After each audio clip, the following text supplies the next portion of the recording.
Good morning friends, எல்லாருக்கும் வணக்கம். Time ரொம்ப ஆயிடுச்சு. சித்ரா பௌர்ணமி.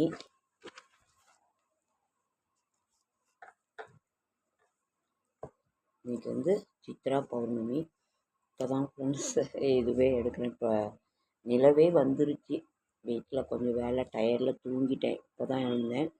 12/2/2025 விஸ்வாவசு வருடம் சித்திரை மாதம் 29ஆம் நாள், மே மாதம் திங்கட்கிழமை 12/5/2025 பௌர்ணமி திதி. இப்போ எல்லாம் பௌர்ணமி திதின்னா சத்யநாராயண பூஜைக்கு வந்து ரெடி பண்ணிக்கிட்டு இருப்பாங்க. நான் இன்னும் போகலைங்க ஃப்ரெண்ட்ஸ். இனிமேல் தான் கோயிலுக்கே போகணும். வீட்லேயே வேலை. பௌர்ணமி திதி, அர்த்தநாரீஸ்வரர் விரதம், சம்பத்கௌரி விரதம், பௌர்ணமி, புத்த பூர்ணிமா, ஸ்ரீ கள்ளழகர் வைகை ஆற்றில் எழுந்தருளும் உலக செவிலியர் தினம் இன்றைக்கு. அறியாமை ஆண்டவனின் சாபம்.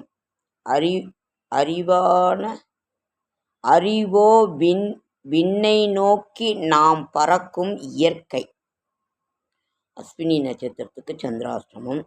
இன்றைக்கு வந்து நாம் நான் இன்னும் நிலவையே பார்க்கலைங்க ஃப்ரெண்ட்ஸ். மணி வந்து 7 ஆயிடுச்சுன்னு நினைக்கிறேன். நிலவை பார்க்கல. இனிமே தான் போய் நிலவு பூஜை. 1 புத்த பூர்ணிமா, 2 சத்யநாராயண பூஜை, 3 கள்ளழகர் வைகை ஆற்றில் இறங்குதல். இன்னொன்று, யமதர்மராஜாவுக்கு பக்கத்திலே நமது பாவ புண்ணிய கணக்குகளை எல்லாம் எழுதி கொண்டிருக்கின்ற சித்திரகுப்தருக்கு உகந்த நாளும் இன்று தான். அதனால் சித்திரகுப்தர் வழிபாடு செய்வது நல்லது. அவருக்கு ஒரு நெய் தீபம். கிரிவலம், திருவண்ணாமலை கிரிவலம் செல்ல வேண்டிய இந்த ஒரு நாளும் இன்று தான். கிரிவலம் திருவண்ணாமலை திங்கட்கிழமை. அதை இன்னைக்கு வந்து சந்திர தரிசனம் ரொம்ப ரொம்ப நல்லது. நமது பாவங்களை குறைத்து புண்ணிய செயல்களை அதிகம் செய்ய வைப்பார் அந்த ஒரு நாட்கள். 6 மணிக்கு மேல் நாம் இன்னைக்கு 6 மணிக்கு மேலே, நானே இன்னும் நிலவை பார்க்கலைங்க ஃப்ரெண்ட்ஸ். இப்போ தான் போய் பார்க்கணும். அதுக்குள்ளே குளிச்சுட்டு வீடியோ போட இப்போ தான் வந்திருக்கேன். லேட்டாகி போச்சு. செய்து சித்திரா அன்னம் செய்து இறைவனை வழிபாடு செய்து இன்று வழிபடுவது அவ்வளோ ஒரு சிறப்பான ஒரு நாள். பௌர்ணமி பூஜை, சித்ரா பௌர்ணமி, சித்திரகுப்த பூஜை, ஆகம வைகாசம், புத்த ஜெயந்தி, அர்த்தநாரீஸ்வரர் விரதம், சம்பத்கருதி விரதம். நாளைக்கு வைசாக பகுளம். அதே மாதிரி இன்றைக்கி வந்து சித்திரை முடிஞ்சவொடனே வைகாசி 1 வியாழக்கிழமை நமக்கு வந்து விஷ்ணுபதி புண்ணிய காலம் வருகின்றது. உங்களுக்கே அது தெரியும். வருடத்தில் 4 முறை மட்டுமே வரும் விஷ்ணுபதி புண்ணிய காலம். வைகாசி 1. செடியாய வல்வினிகள் தீர்க்கும் திருமாலே நெடியானை வேங்கடவான் என் கோயிலின் வாசல் அடியாரும் வானபுரம் மரம்பெயரும் கிடந்திங்கும் படியாய் கிடந்து உன் பவளவாய் காண்பேரும்.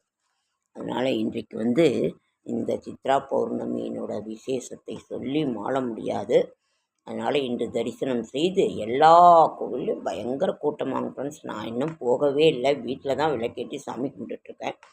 பாப்பா போயிட்டு வந்து சொன்னாங்க. அதனால் இன்றைக்கி நம்ம அவ்வளோ ஒரு சிறப்பான ஒரு நல்ல நாள். ரொம்ப விசேஷமான பூஜை கூட்டமாக. இன்னும் நிலவை பார்த்துட்டு அதற்கு பிறகு தான் சாமி கும்பிட்டுட்டு குளிச்சுட்டு இப்போ தான் இது பண்ண. காலிலேருந்து கொஞ்சம் வேலையில் ரொம்ப டயர்டாக இருக்குது. வெயில் அதிகம். அப்புறம் இடின்னு இடிக்குதுங்க ஃப்ரெண்ட்ஸ். மழை வருதா என்னன்னு தெரியல. அதனால் வந்து நான் அதை இது பண்ணிகிட்ருக்கிறேன். இன்றைக்கெல்லாம் திருவண்ணாமலை அப்படியே சொல்ல வேணா கூட்டம். திருவிழா போல் இருக்கும் ஒவ்வொரு கோவில்லையுமே. கண்ணகி கோயில் வந்து சித்ரா பௌர்ணமி அன்னைக்கு தான் திறந்திருக்கும். அவ்வளோதனால இன்றைக்கி சத்யநாராயண பூஜை வந்து அவ்வளோ ஒரு சிறப்பான ஒரு நல்ல அருமையான நாள். இப்பொழுது இந்த நிமிடம் நீங்கள் ஒரு வீட்டிலையாக இருந்தாலும் சரி, கோவிலையாக இருந்தாலும் சரி, ஒரு தீபத்தை ஏற்றி வைத்து நீங்கள் இந்த பௌர்ணமி தினத்தை ஒரு சங்கல்பம் செய்து நீங்கள் ஒரு தீராத பிரச்சனைகள் இருந்தாலும் அதை தீர்த்து வைக்குமாறு, நமது புண்ணியங்கள் அதிகரிக்க, நமது செல்வங்கள் பெருக ரொம்ப ஒரு அருமையான ஒரு நாள். இந்த நிமிடம் இந்த நேரம் செய்தாலும் போதுமானது. ஓகே ஃப்ரெண்ட்ஸ், லைக் பண்ணுங்கள், ஷேர் பண்ணுங்கள், கமெண்ட் பண்ணுங்கள், சப்ஸ்கிரைப் பண்ணுங்கள். என்னால் முடிந்த ஆன்மீக தகவலை தரேன், நல்ல தகவலை தரேன்.